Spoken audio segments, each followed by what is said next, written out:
Well, thank you so much for joining us, for staying with us for the news review. This morning is a bare morning, and that is because none of the papers is available. But we're going to be reviewing the online portals and also focusing on some crucial matters that have taken place. Joining us for the conversation, energy analyst Kojo Poku. Kojo, I see you. Happy holiday. How are you, my brother? I'm very well. How about you? I'm okay. Back at the Salah. Barka Kadi. I didn't see that one coming. You're good. You're good. But would you like to hazard anything else in Hausa? I'm training to be a good politician, Ben.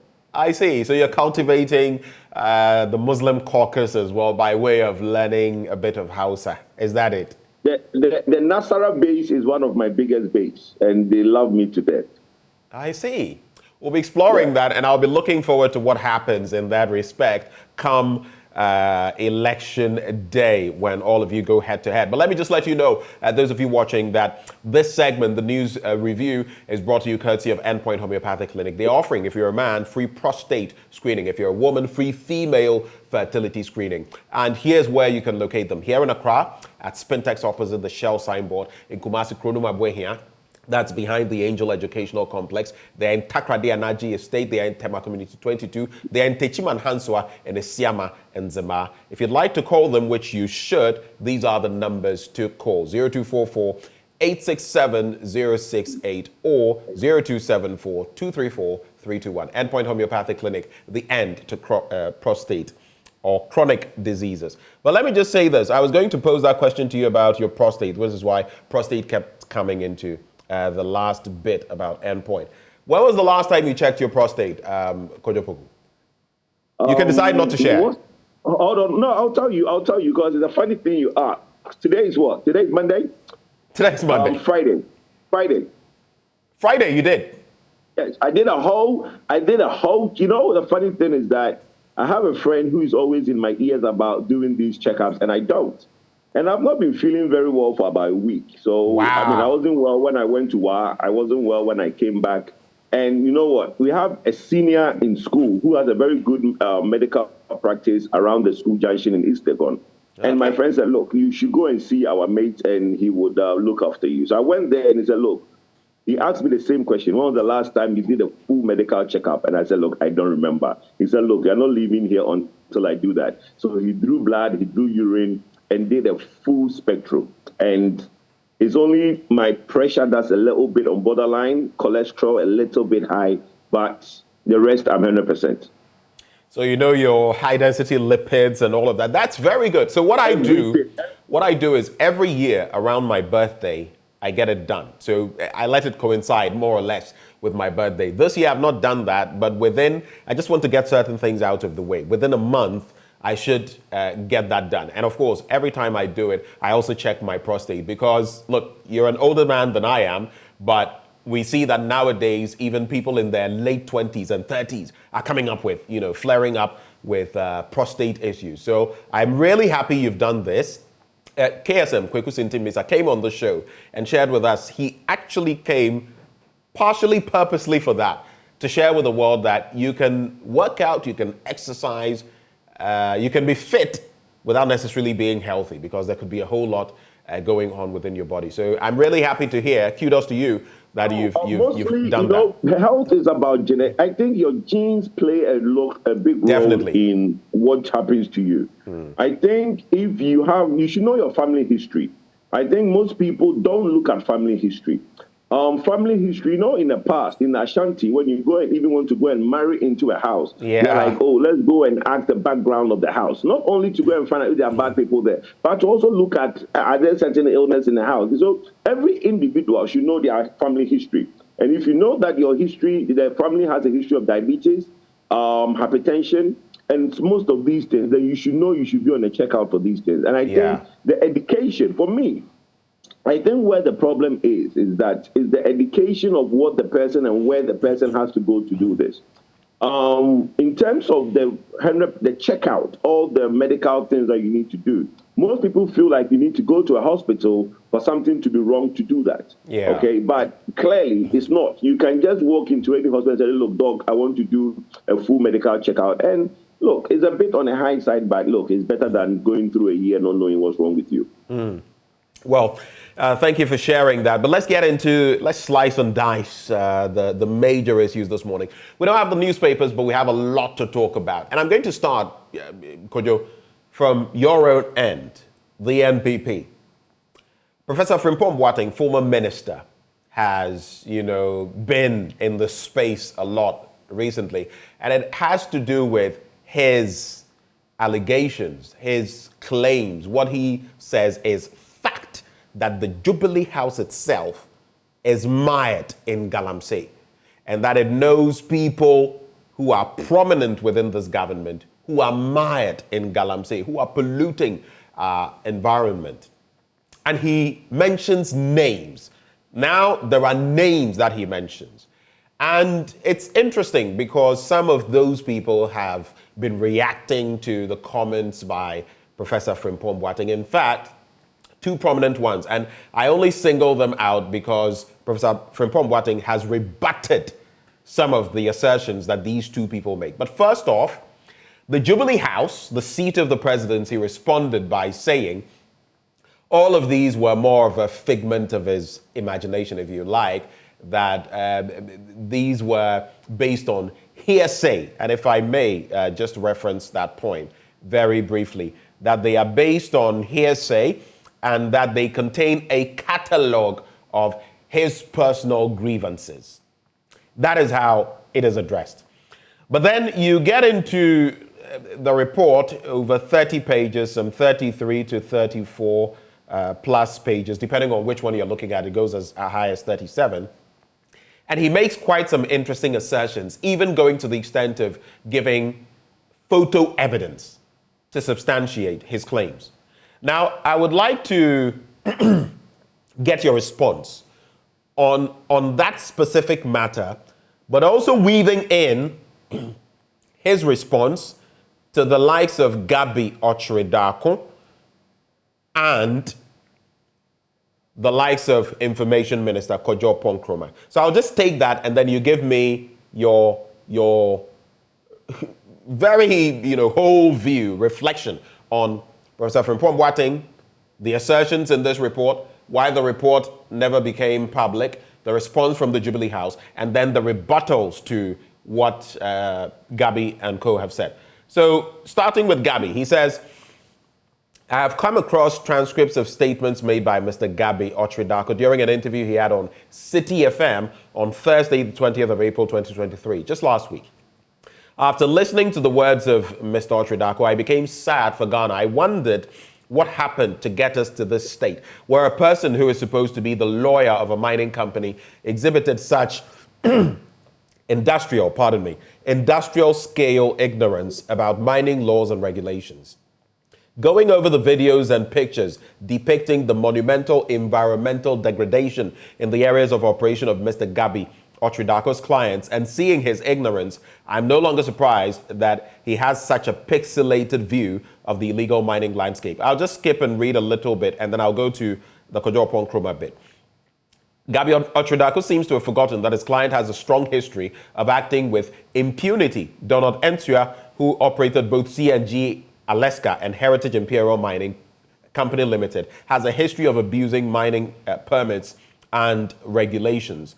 He goes on to mention Honorable John Peter Meu, the first NPP Minister for Lands and Natural Resources, wrote to the CNG Alaska regarding the Juabo concession and directed that, quote, in view of the fact that CNG Alaska does not have a valid mining operating permit and that the ministry has not yet ratified your mining lease, you are directed, quote, not to carry out any mining operations in the concession until your mining lease has been ratified. I mean, it goes on and on. Anybody who is interested would have to read the full document. I cannot do all of that here. But then you go to the bit in response to Kojo Ponkroma, and that's much shorter. It's a one-pager, so I'll just take some points from it. He says, Dear Mr. Ponkroma, I've read your response to what I wrote about you in the report I sent to the Chief of Staff a little over 2 years ago. You have denied what I wrote, and that is normal. Very few people in your position will own up to their wrongdoings. I have good advice for you, though.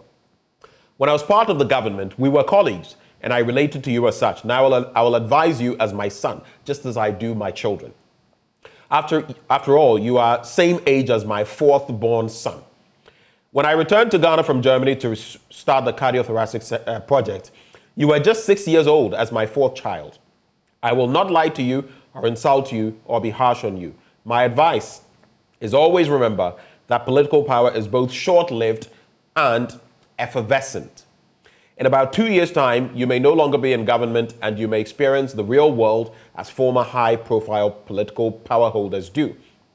I will urge you to do your work diligently and avoid the coded and evil tactics. He mentions somebody boastfully and unashamedly told the world on Good Evening Ghana that you employ to deal with your real and perceived enemies. Again, it's about the allegations he makes about Kojo Nkrumah, and he ends by saying, as you well know, illegal mining does not only refer to non-possession of a concession or mining permits, but also the following. And he makes 6 points. 1, mining close to water bodies. 2, the diversion of tailings into water bodies. 3, mining in the water bodies. 4, use of dangerous chemicals such as mercury and cyanide. 5, engagement of foreigners in small-scale mining. Important point. Engagement of foreigners in small-scale mining. And finally, non-reclamation of mined out areas.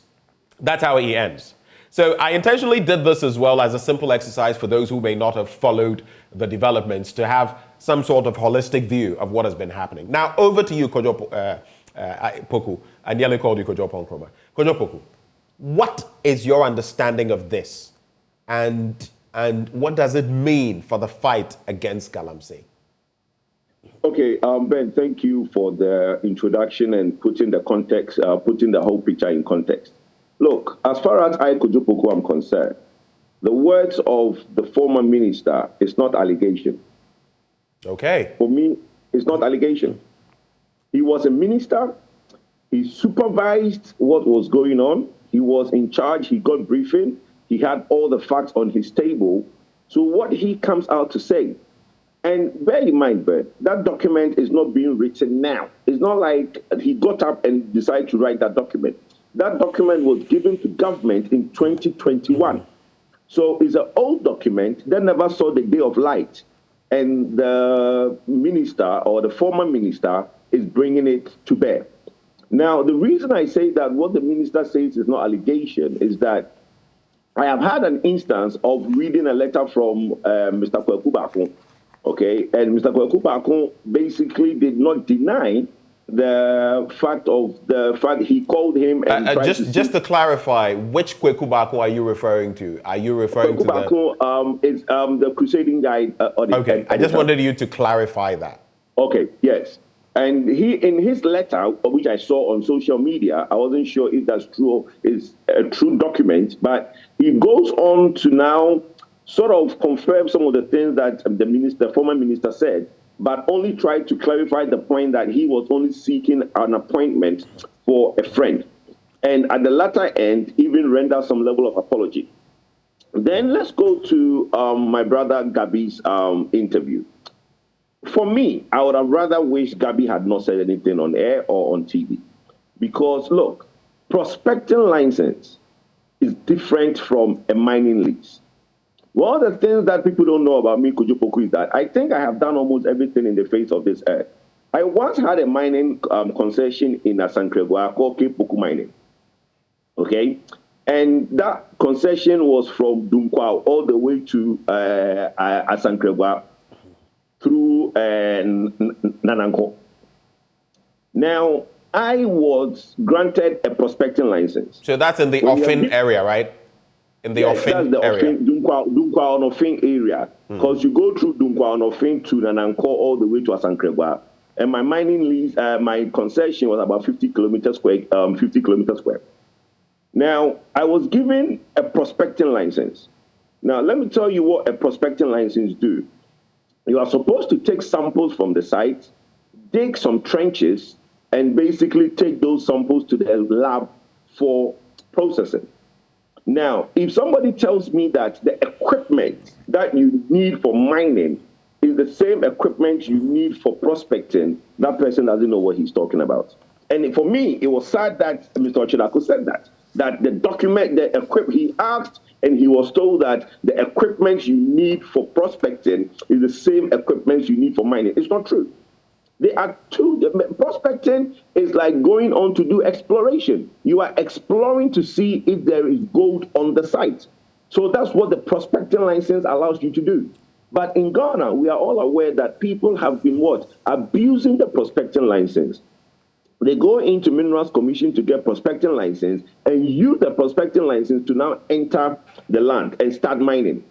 While meanwhile, they don't do any prospecting. So it's a known fact that the prospecting license is being abused. And clearly, not only one minister, but other ministers have written to the company to tell them that, look, this is what you are doing. Clearly, they have documentary evidence to show what the gentleman or the company involved was doing. So to now say that you are not aware of any breaches that your client was doing and you are only finding out was very strange. But look, my brother, I think that we've lost the fight in Galamsey not because we don't have the will. We've lost the fight on Galamsey because the president, okay, should have had a no policy. Not some, not if, not no. Now, let me tell you something. If Gabi knew the anger and the frustration and the fury of the president when it comes to Galamsey, I don't think he would have taken anybody as a client if that person came to him with Galamsey issues. Because as you rightly said, you see, the word Galamsey is used loosely. But in that letter, in that point that you put out, there are so many activities that comes under Galamsey. Because there is a law that says that you should mine or stay away from certain meters from a water bank. Not the water body, the bank of the river. You are supposed to stay away from a certain meters away from that. You are not supposed to put any chemicals or put any tailings into the river body. You are not supposed to have foreigners in small-scale mining. All these are classified as Galamsey. Okay? Now, if somebody forgets mining away from the riverbank, these people are mining in the riverbank, in the river body. Forget staying away from forest reserves. These people are not on the fringes of forest reserves. They are in the forest reserve. So how can anybody defend some of these things? But, you know, in the past, if you go online and search, I have really had this fury at a point. I said that, look, if the military goes out there and see the level of what these guys are doing and they ask them to stop and they stand their ground, they should shoot to kill. Because in some areas, the Chinese have guns and they threaten the security forces. In which country can somebody go into another man's country, have ammunition, and do illegal mining? Can any Ghanaian go to China and do that? No. But look, there are Chinese who are mining today as we speak, and they have military protection. Today as we speak, they have national security protection. Why?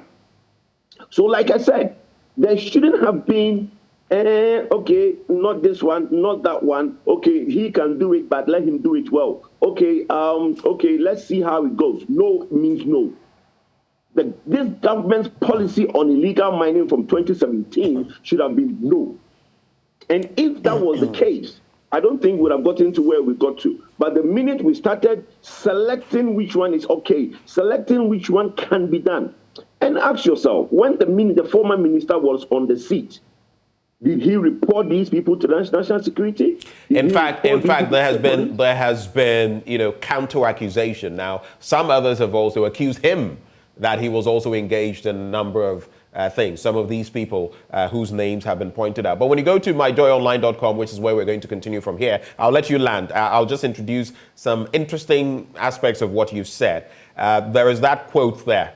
I did not operate mining information service, Professor Frimpong Boateng responding to Gabi Otredako. But what I find curious, so government says the allegations contained in Professor Frimpong Boateng's report are at best, hearsay. You are saying you disagree.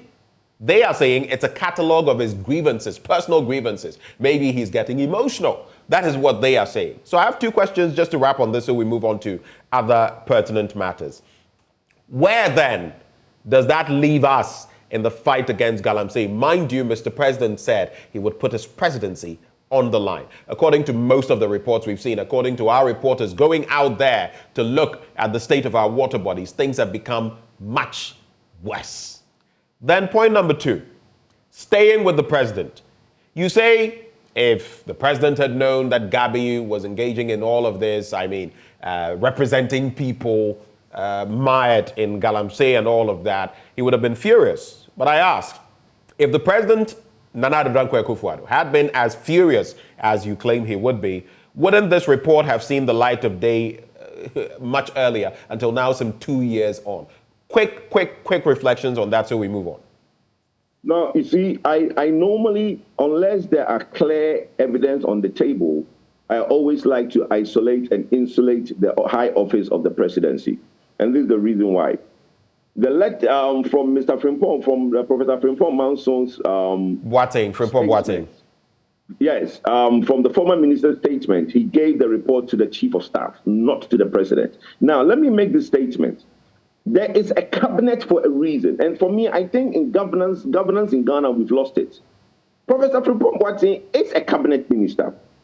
If he could come out and show us a cabinet memo where this document or these things that he has gotten information was discussed, that would take this conversation to a whole new level. Because bear in mind, cabinet is where sensitive information, things that you need the president's attention, is discussed. Now, we don't have that. He's saying that he gave it to the chief of staff. So the next question is, did the chief of staff give it to the president? The fact that something was given to the chief of staff doesn't mean that it got to the president. So for me, that is where I said that until there is hard proof on the table, I like to insulate the high office of presidency. That is why I said what I said. Because one, if the reason the Jubilee House or the office of the president can come out and say that, look, these are unfounded, blah, blah, blah, blah, because for all you know, yes, he went to the chief of staff and the chief of staff sat on the matter. He never got to the next floor. Okay, so the point is, why didn't Professor Frimpong Boateng take this to cabinet? If he felt so strongly about it, why isn't there a cabinet memo of this discussion? Because in his report, he gives us a cabinet reference. Kojo, let me ask you something. Let me ask you something. Looking at the names he mentions, cabinet ministers are pointed at in these what you say are not allegations, okay? For you, they are factual. There's a lot of truth to them.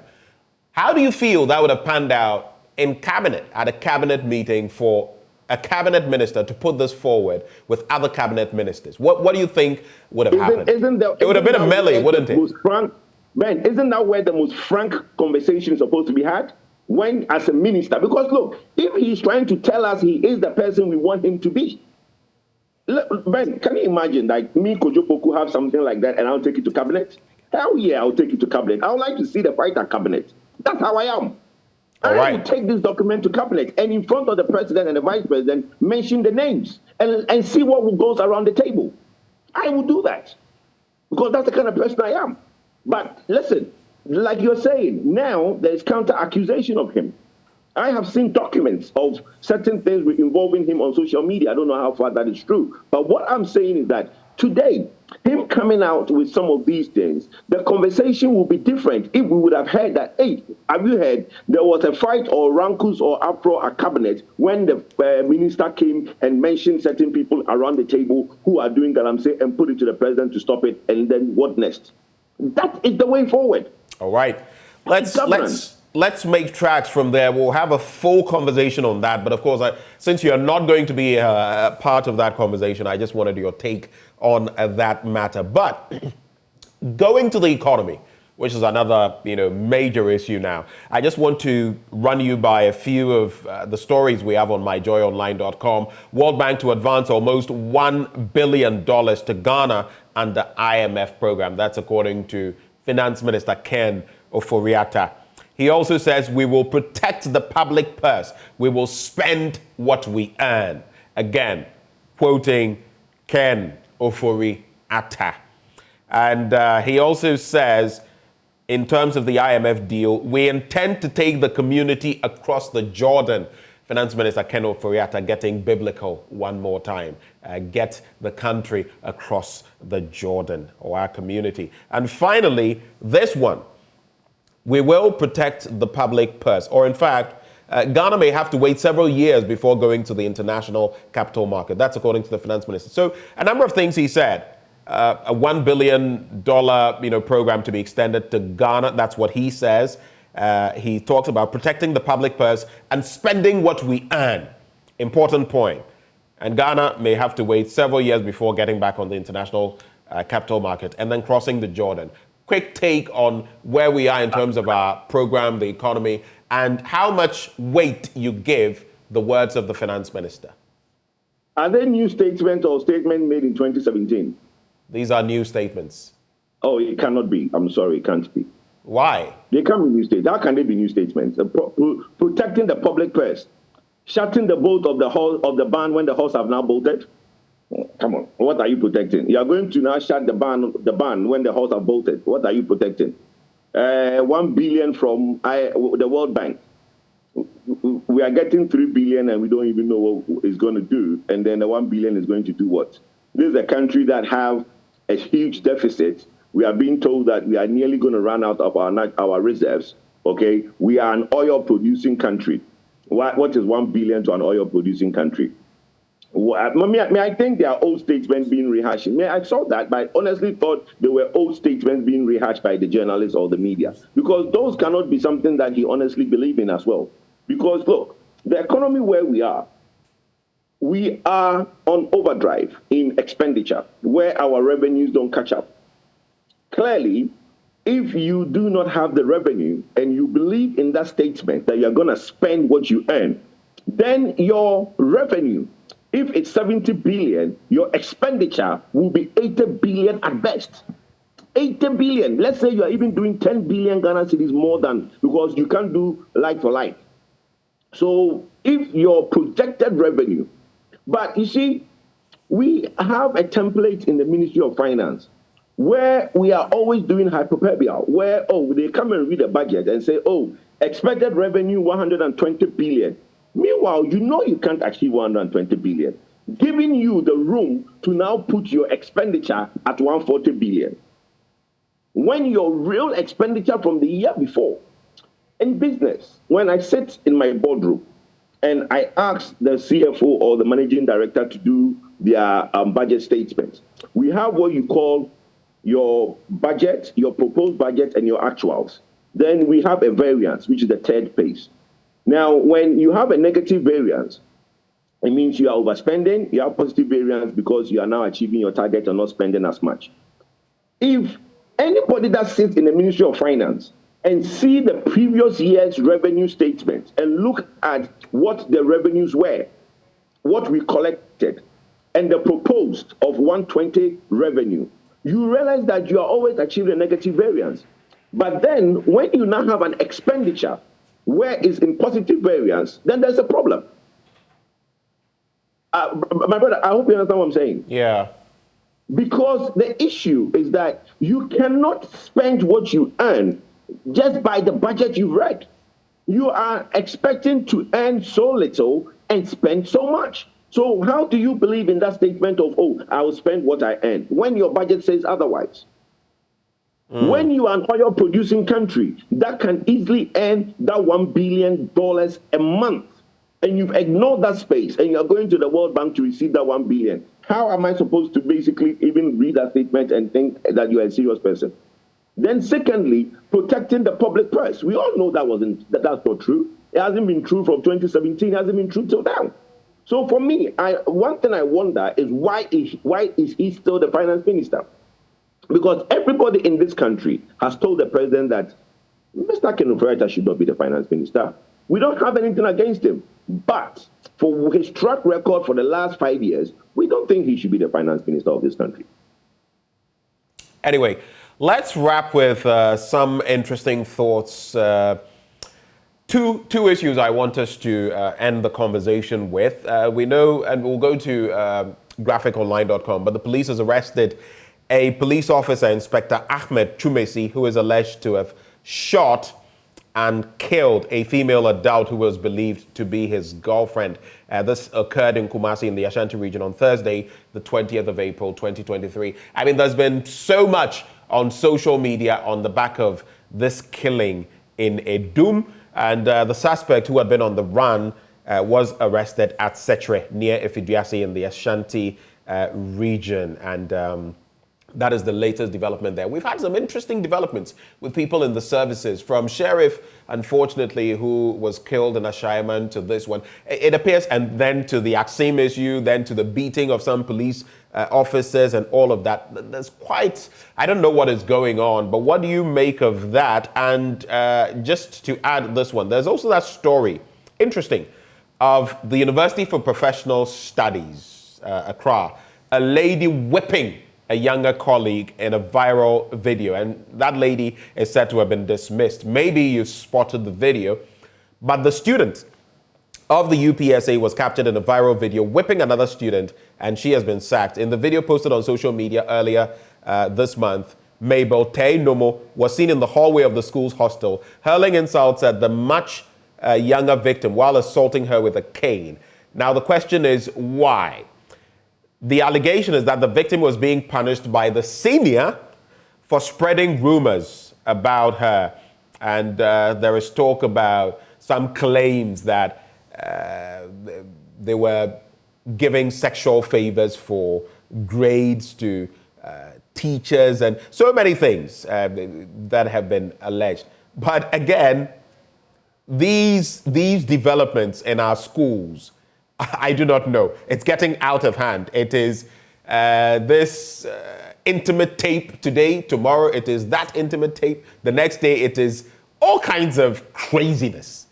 What do you make of these two issues? Just to wrap the conversation, Kojo. Ben, for me, it's funny how technology has evolved some of these things, and how some of these, it's wrong what is happening there. I don't know how there are two students, and that's where I find it baffling, that a student can have a cane to beat another student. But when I was in Poku back in the day, but the culture was a bit different. The sort of punishment that we had and the sort of things that we went through in secondary school, you take it in your stride and you move forward, becomes a senior, and you do so. No, but this is a tertiary institution. I mean, for crying out loud, whipping out a cane and caning the person for supposedly claiming that you sleep with lecturers for grades. Because that's what I'm saying. That's why I find it confusing how somebody who is probably 2 years your senior can actually take a cane and beat you. It's baffling why she is not fighting back, or anybody is not going to the aid of the lady. And clearly, what is really happening in the world, which is baffling, is that when something is happening, instead of people to help the victim, everybody is just happy to stand by and just film it. Yeah. Why are you filming it for? Help the victim. The person with the camera should be ashamed of him or herself. Why are you filming it? Go and help, because this is not a teacher beating a student. This is not a headmaster beating a student. This is a student beating a student. Why are you not helping the victim? The perpetrator has been sacked now, and I feel these are instances where the law would have to step in as well, because you simply can't do this. Yes, but Ben, my point is that let's educate Ghanaians and the people around the world to intervene to help victims. Stop filming. It's annoying. Right. Who are you filming it for? Right. Somebody's being victimized. You've seen people being robbed. You see people being beaten. And the only thing everybody can do is take a camera out and film it. Why? Why can't you help the person? Right. Okay, so for me, that the law will take its course, but these things, this culture of filming and trying to be the one that put a story out there, for me, look, it doesn't make sense. Let's go to the police issue. Yeah. The police issue for me is psycho-evaluation that the police need to start doing of the service personnel. We need to psycho-evaluate all police personnel. There is a group of students in KNUST and other universities that are doing these psychology and all these things. I think the police should recruit people into the police force who psycho-evaluate all police personnel, whether once a year or everybody has to go for psycho-evaluation to know the profile of the people who are in uniform. Because the manner in which we are recruiting into the force is also becoming a problem. Because not everybody wants to be in the police, but because there are no jobs, everybody thinks, oh, there's a recruitment going on, let me go and get involved. They know a politician who can get them in, they get them in.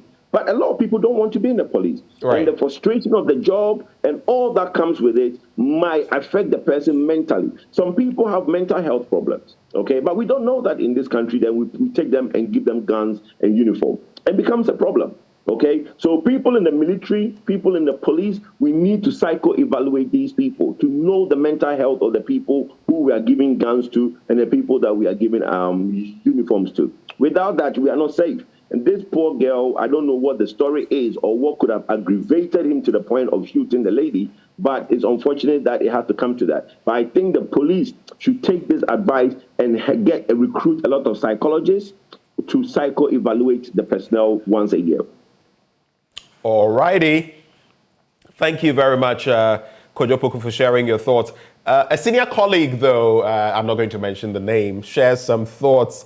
The bit about what you said about filming, though, that's what I'm going to share with you. The person says, but for filming, George Floyd would not have had justice. You remember the George Floyd incident and the knee on his neck and all of that. So some would say, yes, someone should assist, but at the same time, someone should also get photographic evidence of this. What do you think? The instance is not the same. A police victimizing somebody, yes, film it, because you can intervene. The police, look, the police doing their work. If you intervene, is obstruction of justice, and you can also be arrested for that. So the most you can do is film.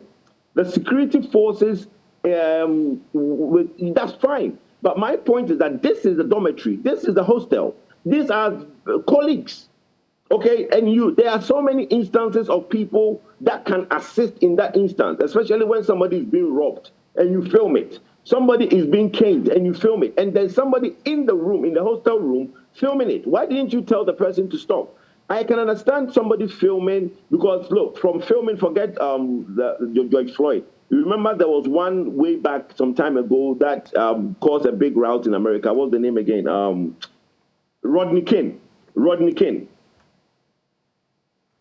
The Rodney King incident was the biggest, and that one became a big issue in America because of filming. So yes, filming is good, but that is when you have institution bullying or security services doing the wrong thing and you film it and put it to light. That's good. But individuals doing something, please let's stop the filming and assist the victim in that instance. All right. But like I said, Ben, let me take this opportunity to wish Bakari Salah to all the MPP Nasara community and then the Muslim community who have gone through a month of fasting, and I hope they prayed for well-being of this country. Thank you.